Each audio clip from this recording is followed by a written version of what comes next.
నామానికి మహిమ కలుగును కాక. జీవన తొలి సంధ్య అనుదినమన్న అనే యొక్క ఉదయకాలపు వర్తమానాలకు మిమ్మల్ని ప్రేమపూర్వకంగా ఆహ్వానాన్ని తెలియపరుస్తూ నా నిండు వందనాలను తెలియపరుస్తున్నాను. ప్రభునందు అత్యంత ప్రియమైనటువంటి దేవుని పిల్లలారా ఎలా ఉన్నారండి? నిన్నటి దినమంతా క్షేమకరంగా గడిచింది కదూ? కుటుంబంలో అందరూ బాగున్నారా? మీ యొక్క వ్యాపారములు అలాగే చేతి వృత్తులను దేవుడు దినదినాభివృద్ధిని కలుగు చేయాలని నేను మనసారా కోరుతూ ఉన్నాను. దేవుడి సందులో తప్పక దీవిస్తాడు అనే ఆశతో ఆలోచనతో ముందుకు కొనసాగితే ఈ నిరీక్షణ సిగ్గుపరచదు అన్నట్లుగా దేవుడు వాక్యం చెప్తుంది కదా. తప్పకుండా నిరీక్షణతో ముందుకు కొనసాగాలని ప్రభు పేరట మీకు మనవి చేస్తున్నాను. మరి దేవుడు మనల్ని ప్రేమించి మరొక శ్రేష్టమైన దినాన్ని దేవుడు అనుగ్రహించి ఉన్నాడు కదా. మరి ఉదయకాలం ప్రార్థన చేసుకున్నావా? వాక్యాన్ని చదువుకున్నావా? ఒకవేళ ప్రార్థన ఇంకా చేసుకోకపోతే ప్రార్థన చేసుకుని వాక్యాన్ని చదివి మీ దినచర్యను ప్రారంభించాలని ప్రభు పేరట మీకు మనవి చేస్తూ ఉన్నాను. ఉదయకాలం ఒక మాటను మీ దృష్టికి తీసుకురావడానికి నేను ఇష్టపడుతున్నాను. కొలస్సీలకు రాసిన పత్రిక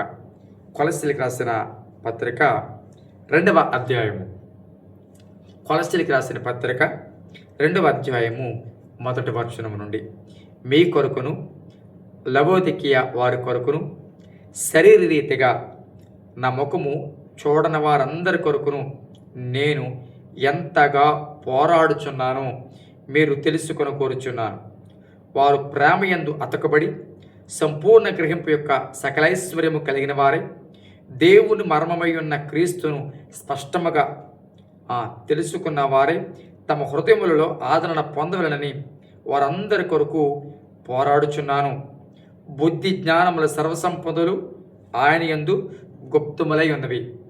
ఎవడైనను చక్కని మాటల చేత మిమ్మును మోసపరచకుండానట్లు ఈ సంగతిని చెప్పుచున్నాను. ప్రియదేవుని బిడ్డలారా, అపోస్తలుడైన పౌలు గారు కొలస్సీ సంఘానికి రాస్తూ ఒక మేలుకొలుపు లేకపోతే ఒక హెచ్చరిక, ఆత్మీయ జీవితంలో ఎట్లాగూ కొనసాగించబడాలి, ఆత్మీయ జీవితంలో పొందుకున్న అనుభవాలను ఎట్లా కాపాడుకోవాలి, ఆ అనుభవాల్లో ఎలాగూ ముందుకు కొనసాగాలి అనే విషయాన్ని ఇక్కడ ఆయన ప్రస్తావిస్తూ ఉన్నారు.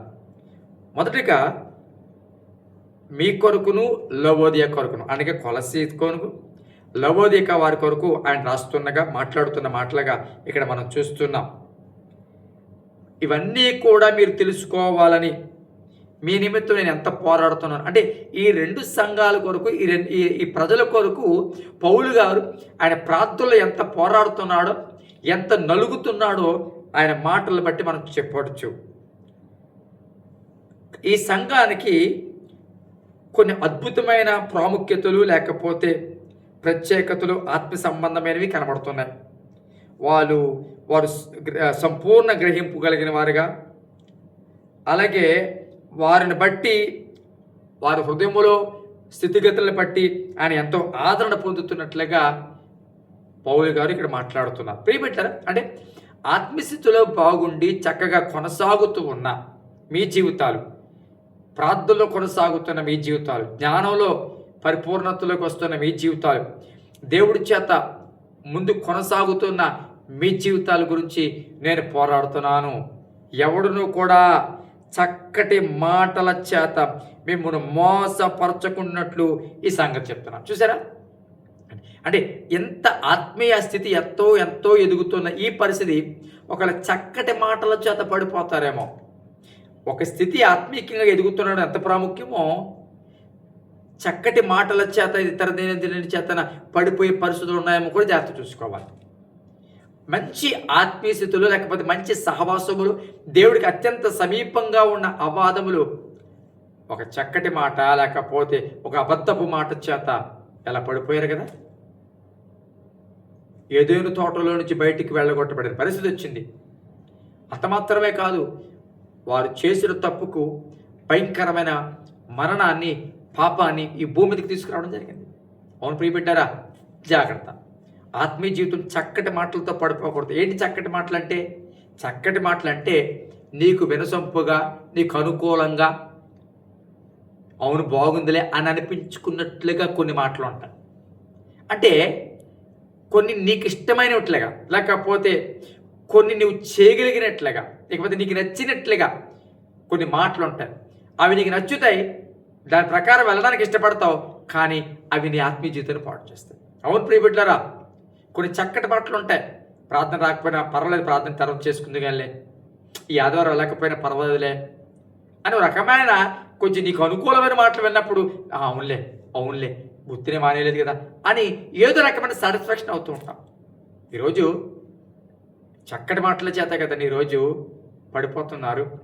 ఒక మాట చెప్పనా, మళ్ళీ మోసం చేసే దొంగోడు కూడా చక్కటి మాటలే ఉపయోగిస్తాడు. అవును, మళ్ళీ మోసం చేసేవాడు చక్కటి మాటలతోనే మళ్ళీ పడగొడతాడు.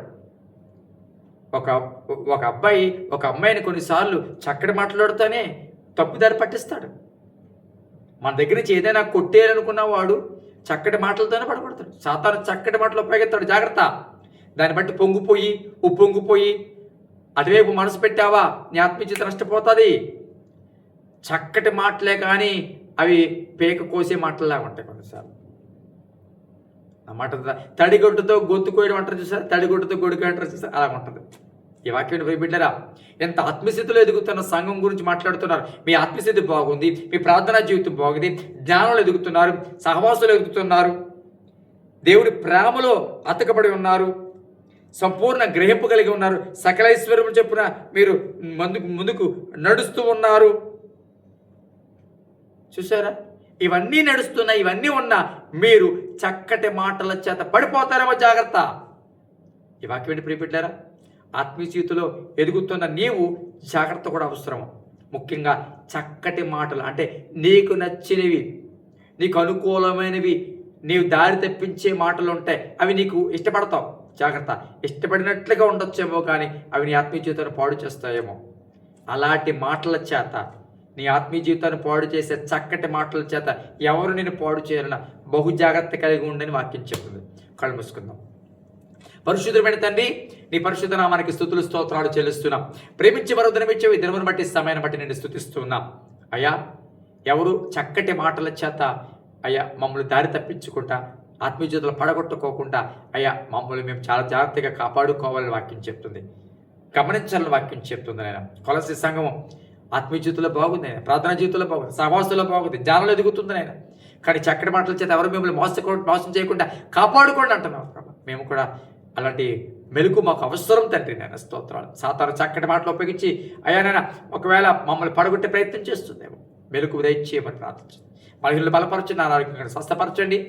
హాస్పిటల్లో వారు జ్ఞాపకం చేసుకోండి, వివాహాల కొరకు ఎదురు చూస్తున్న వారు జ్ఞాపకం చేసుకోండి, గర్భాల కొరకు ఎదురు చూస్తున్న వారు, గర్భాలతో వారు జ్ఞాపకం చేసుకోండి.